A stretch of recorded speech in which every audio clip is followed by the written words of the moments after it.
Starter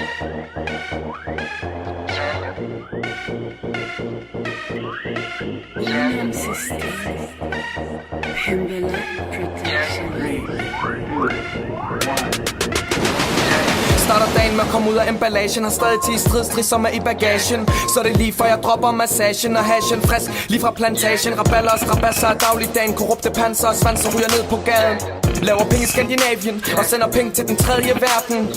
Hvis I vil have mig, så kommer tage mig. Men der er ingen livvagter her med en halal slagter. Jeg har kun psykopater bag mig. Blodtørstige kannibaler med machetter og sabler. Kød, krog og kabler. Døds englen kalder. I ender i stabler på paller. Terrorister kommer til mig. Slikker røv på sionister i smug. Jeg er i frontlinjen for Palæstina til sku. Krydskild i min dagligstue. Bruger mig selv som lokkedue. Børnesoldater i min vuggestue. Jeg er en veteran, ikke en døgnflue. Pakket fra anklen til nakken. Og hvis ikke det er nok med en albu, så hils på min fru. Hendes patroner er svære at sluge.